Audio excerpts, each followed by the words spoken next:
Rasgulla millimetre ఇంకా centimetre అర్ధరాత్రి ఒక రూమ్లో లైట్స్ అన్నీ ఆఫ్ చేసేసి ఒక క్యాండిల్ వెలిగించి దాని ముందు కూర్చొని ఒకరి తర్వాత ఒకరు దయ్యం కథలు చెప్పుకుంటూ ఉంటారు. మనందరికీ ఈ విషయం బాగా తెలుసు. ఇక్కడ అందరికంటే పెద్ద పిరికి పంద ఎవరని. అందుకే నేను కొంచెం తక్కువ భయం ఉన్న దయ్యం కథ చెబుతాను. వాణ్ణి ఎందుకు చూస్తున్నావు బాయ్? అందరికంటే పెద్ద పిరికి పంద నువ్వే కదా. హహ. మొదలు పెడదాం ఇంకా. నీకేంట్రా అంత ఆనందం ఎదవా? అది ఒక భయంకరమైన రాత్రి, అలాగే ఖాళీ రోడ్డు.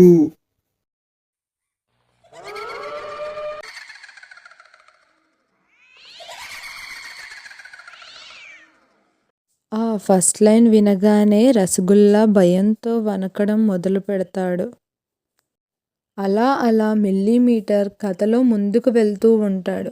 ఇక్కడ రసగుల్లా ఏమో కూర్చునే పొజిషన్స్ని కథకి తగ్గట్టు మారుస్తూ ఉంటాడు. రసగుల్లా దెబ్బకు భయపడి వాడి 2 చెవులు మూసుకొని కూర్చుంటాడు. సెంటీమీటర్ ఏమో ఆ దయ్యం కథని జోక్స్ విన్నట్టు వింటూ ఎంజాయ్ చేస్తూ ఉంటాడు. నల్లటి అడవి, ఒక ఎర్రటి కొండ మీద నీలిరంగు కళ్ళు ఉన్న ఒక కుక్క ఉండేది. ఆ కుక్క ఎప్పుడు అరిచినా ఎవరో ఒకరు చనిపోతూ ఉంటారు. ఆపింకా చాలా చేశారు, ఇప్పుడు నేను చెప్తా అని అంటూ రసగుల్లా కథ చెప్పడం మొదలు పెడతాడు. ఒకప్పటి సంగతి. ఒక చిన్న పిల్లాడు ఉండేవాడు. అని చెప్పగానే బయట నుంచి ఒక చిన్న పిల్లవాడి ఏడుపు వినిపిస్తుంది. అది వినగానే రసగుల్లా వణుకు ఇంకొంచెం ఎక్కువ అవుతుంది. పిల్లాడు కాదు, పిల్లి ఉండేది, పిల్లి.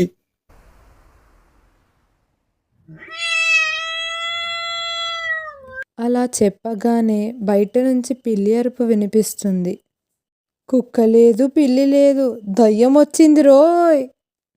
కిటికీలోంచి కనిపించే నీడను చూసి మిల్లీమీటర్ కూడా భయపడ్డం మొదలు పెడతాడు. మీరేం భయపడకండి, నేను వెళ్ళి చూసి వస్తాను అని అంటూ మిల్లీమీటర్ కొంచెం కూడా భయపడకుండా బయటికి వెళ్తాడు. రసగుల్లా ఇంకా సెంటీమీటర్ భయంతో ఒక మూలకు వెళ్ళి కూర్చుంటారు. మిల్లీమీటర్ బయటకు వెళ్ళి అటూ ఇటూ చూస్తూ ఉంటాడు. కానీ వాడికి ఎవరూ కనిపించరు. ఆ తర్వాత వాడు మళ్ళీ లోపలికి వెళ్ళాలన్న విషయం మర్చిపోయి డోర్ బయటి నుంచి లాక్ చేసి చక్కగా వాడి ఇంటికి వెళ్ళిపోతాడు. మిల్లీమీటర్, బయట ఏముందిరా మిల్లీమీటర్? రసగుల్లా అరుపు విని ఒక పిల్లి ఇంట్లోకి దూకుతుంది. కానీ చీకటిగా ఉండటం వల్ల వాళ్ళ ఇద్దరికీ ఏమీ కనిపించదు. సెంటీమీటర్ ఎంత భయపడతాడంటే భయంకి వాడు స్పృహ తప్పి పడిపోతాడు. మన రసగుల్లా ఏమో పోయమ్స్ చదవడం మొదలు పెడతాడు. Twinkle twinkle millimetre star, twinkle twinkle centimetre star. ఇలా వింత వింత పోయమ్స్ అన్నీ పాడుకుంటూ రసగుల్లా బయటికి రావడానికి ట్రై చేస్తూ ఉంటాడు. అలాగే మెల్లమెల్ల అడుగులు వేసుకుంటూ ముందుకు వచ్చి పిల్లి తోకను తొక్కుతాడు. అంతే, ఆ పిల్లి ఎంత గట్టిగా అరుస్తుందంటే దెబ్బకి రసగుల్లా అక్కడే భయంతో కళ్ళు తిరిగి పడిపోతాడన్నమాట. ఒక రాత్రి కమల్ ఇంకా తన భార్య నిద్రపోతూ ఉండగా వాళ్ళ ఇంటి కాలింగ్ బెల్ మోగుతుంది. ఇంత అర్ధరాత్రి పూట ఎవరొచ్చుంటారండి? లేచి చూడండి. ఈ టైంలో ఎవరొచ్చుంటారబ్బా, చూస్తా ఉండు నేను కూడా మీతో వస్తాను, ఉండండి అని అంటూ ఇద్దరూ వెళ్ళి తలుపులు తీస్తారు. తలుపు తీసేసరికి బయట ఒక భయంకరమైన దయ్యం నిల్చొని ఉంటుంది. కమల్ ఇంకా తన భార్య ఎవరొచ్చారా అని చూసేలోపే అది వీళ్ళ ఇద్దరినీ చంపి నవ్వుకుంటూ మాయమైపోతుంది. ఆ ఊరికి కొత్తగా వచ్చిన సిబిఐ ఆఫీసర్ రాహుల్ జరిగిన ఈ హత్య కేసుని విచారించడానికి వస్తాడు. ఈ హత్య ఎవరు చేశారో కానీ ఒక్క ఆధారం కూడా దొరకలేదు. అసలు వేలిముద్రలు కూడా లేవు. ఇంత తెలివిగా ఎవరు చేసుంటారు? సార్, ఖచ్చితంగా ఈ పని ఆ దయ్యమే చేసుంటుంది. దయ్యమా? ఏమి దయ్యం? ఎక్కడుందా దయ్యం? సార్, ఈ ఊరిలో ఒక దయ్యం ఉంది. అది రాత్రిపూట ఏదో ఒక ఇంటికి వెళ్ళి వాళ్ళ తలుపుల కాలింగ్ బెల్ కొట్టి ఇంట్లో వాళ్ళని బయటికి పిలిచి వచ్చిన వాళ్ళని ఆ తలుపు దగ్గరే చంపేస్తుంది. ఓహో, అదా సంగతి. అయితే మనం ఈ దయ్యాన్ని విచారించాలన్నమాట. ఏం మాట్లాడుతున్నారు సార్ మీరు?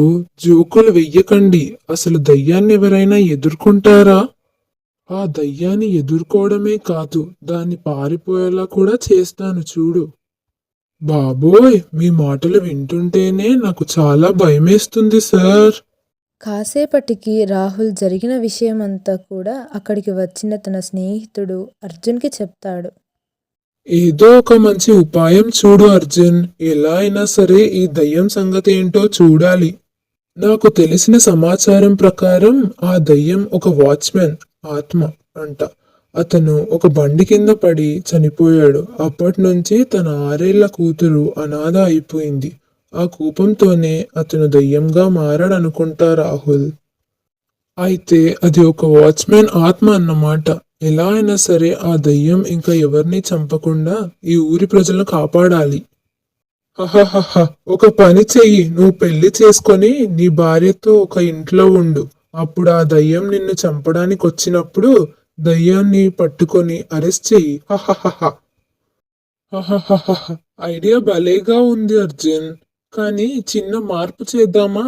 ఇంటికి నేను పెళ్లి చేసుకొని నా భార్యతో వెళ్ళను, కానీ నువ్వు నేను వెళ్దాం ఆ వాచ్మెన్ కూతుర్ని తీసుకొని. అప్పుడు ఆ దయ్యం వచ్చినప్పుడు వాళ్ళ కూతుర్ని చూపిస్తా. అప్పుడు ఏం చేస్తాడో నేను చూస్తా. అని అంటూ ఆ రాత్రి ఒక ఇంట్లో ఉంటారు. ఇంతలో అర్ధరాత్రి అయ్యేసరికి వాళ్ళ ఇంటి కాలింగ్ బెల్ మోగుతుంది. అప్పుడు అర్జున్, ఎవరు? ఎవరు బయట?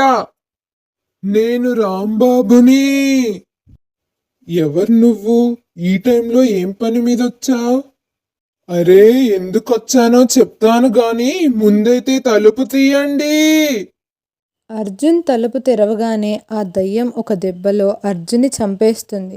ఆ తర్వాత రాహుల్ని కూడా చంపడానికి వెళ్తుండగా తన కూతుర్ని చూసి అక్కడ ఆగుతుంది.